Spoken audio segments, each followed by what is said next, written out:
C'est donc sous ces tentes plantées ici, à Karen, un des quartiers VIP de Nairobi, capitale de la République du Kenya, que se sont donc réunis, que se tient, ce que je veux dire, ces premiers conclaves ou ces grands conclaves de l'opposition politique en République démocratique du Congo.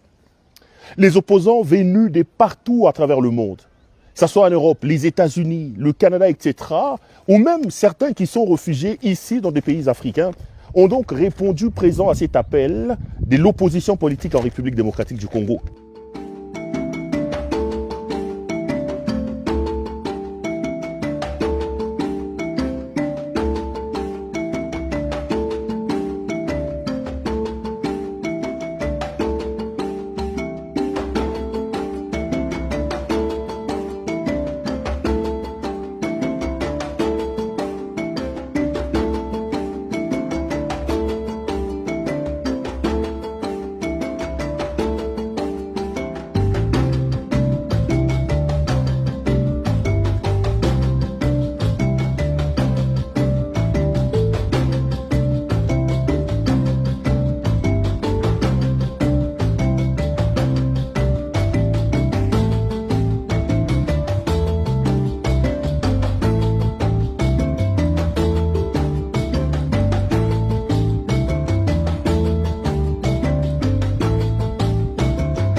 Tous, ils sont unanimes et conviennent qu'il faut absolument mettre en place une dynamique collective d'unité pour aller à la lutte de cette dictature et de cette tyrannie qui s'est installée à la tête de la République démocratique du Congo, incarnée par M. Félix Antoine Tshisekedi Tshilombo. Pour ces assises de 2 jours, plusieurs thèmes seront donc abordés.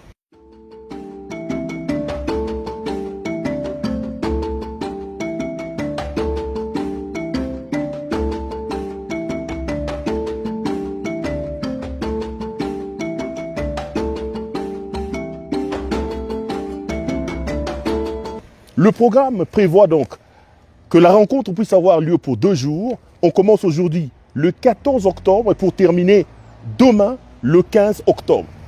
Dans l'ordre du jour de cette rencontre de 2 jours, il y a notamment l'analyse approfondie de la crise que traverse la République démocratique du Congo, la définition de la réponse collective apportée à ces jours, à cette crise, les voies des sorties innovantes et efficaces à la crise, mais aussi la déclaration finale. Donc, pendant ces 2 jours, les opposants vont donc faire une sorte de microscope, une sorte d'autopsie de la situation, de ce qu'ils appellent ici la crise profonde de la situation en RDC, et puis ils tenteront justement de définir la réponse collective qu'il faut apporter à cette crise qui sévit aujourd'hui dans notre pays.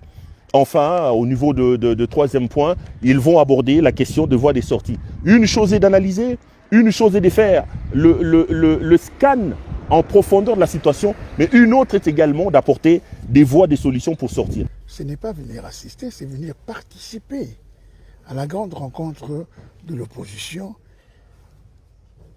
que nous estimons qu'il est grand temps que l'opposition puisse se réunir pour avoir un leitmotiv commun.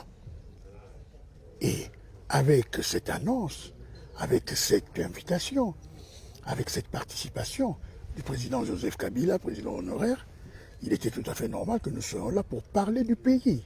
On va tout d'abord parler de la situation chaotique du pays, de la situation sécuritaire du pays. Et tout cela, et par où ça peut nous amener.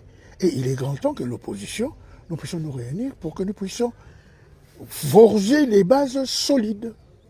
Une rencontre sans Katumbi, sans Fayulu, sans Sessanga, sans ceci, sans cela.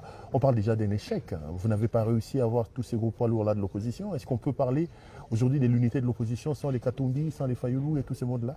Vous savez, pour quelqu'un comme moi qui a déjà bourlingué dans l'opposition, ça ne m'étonne pas. Quand nous avons fait les forces acquises au changement avec le président Etienne Tshisekedi, est-ce que certains partis politiques étaient là? Quand nous sommes arrivés à l'invitation du président Moïse Katumbi et du président Etienne Tshisekedi à Genval, est-ce que tout le monde était là? Le MLC était là, l'UNC était là, les gens de Saint-Boussa, ils étaient là. Il y avait beaucoup de gens qui n'ont pas boycotté, mais qui n'ont pas voulu venir. Mais en ce qui concerne d'autres, peut-être qu'ils avaient déjà leur agenda calé. Mais pour certains aussi, ils ont des problèmes de passeport. Tel que Jean-Marc Kabound, on n'a pas renouvelé son passeport. Il y a d'autres qui devaient venir, mais malheureusement, ils ont des problèmes de passeport. Donc à partir de ce moment, non, l'essentiel est que la porte est ouverte. C'est qui parle de l'échec, c'est qui parle des morts-nés à cause de ces absences. Par rapport à quoi? Par rapport à ces absences-là, ils ont tort. Non. L'opposition a toujours été multiforme. Je l'ai déjà dit.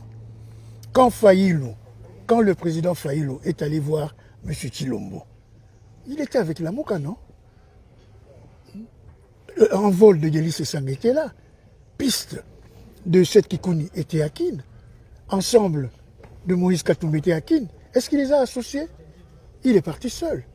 Donc à partir de cet instant-là, nous, ce n'est pas quelque chose de figé où la porte est fermée hermétiquement. La porte doit rester ouverte à toute personne. Comme me le disait à l'époque Etienne Tshisekedi à Moulumba, Vouemba, quand quelqu'un vient, il faut le laisser entrer. La porte est ouverte. Il n'y a pas un échec, mais quel demi-échec. Avec toutes les personnalités politiques que nous sommes ici, soyons sérieux. Après, vous allez condamner le Rwanda et les M23. Quand Jean-Claude Vouemba avait demandé qu'on puisse ériger un mur de 10 mètres et de faire des lacs de 7 mètres avec des caïmans, des crocodiles et tout, est-ce que quelqu'un me l'avait demandé? Vous n'êtes pas la seule du Rwanda, parce que c'est comme ça qu'on vous présente aujourd'hui. Hein. Quand Jean-Claude Vouemba condamnait à Béni, à Boutemo, à l'époque, quelqu'un l'avait demandé? Quand Jean-Claude Vouemba sortait un tweet il n'y a pas longtemps, il ne faudrait pas, comme disait le général de Gaulle, que quelqu'un puisse vous dire ou, criez-en. Mais bon, parlons de M. Tshilombo. Il a dit qu'il ne négocierait avec personne, à moins qu'on vienne le dégommer ou le tuer. Ce sont ses propos de Bruxelles, il y a à peine 5 jours. Mais aujourd'hui, ils sont à Doha avec qui? Aujourd'hui, ils sont à Doha avec l'M23, non? Il ne faudrait pas commencer à venir mentir le peuple congolais ainsi. Nous tous, nous voulons la paix. Je vous ai toujours dit, je suis le dernier fils politique que le maréchal Mobutu formait. Je suis quelqu'un qui n'acceptera jamais la balkanisation du pays. Ça, il faudrait que les gens le sachent. Là où nous sommes, je ne vois personne qui souhaite la balkanisation du pays. Surtout pas moi, Jean-Claude Vouemba. La déclaration se terminera à coup sûr demain par une déclaration finale. Je voudrais ici d'ailleurs profiter de l'occasion pour vous donner de manière détaillée le programme. Donc aujourd'hui, le 14, les travaux ont été lancés. Il y a eu d'abord la mise en place et l'installation des délégués, l'ouverture officielle des travaux, l'allocution des bienvenus du président des séances. Il y a eu une lecture et adoption de l'ordre du jour, examen des points inscrits à l'ordre du jour, et puis après ils sont allés en pause. Le retour de la pause, ils ont donc repris les travaux et un peu tard dans la soirée, on assistera donc à la synthèse de la clôture de la première journée.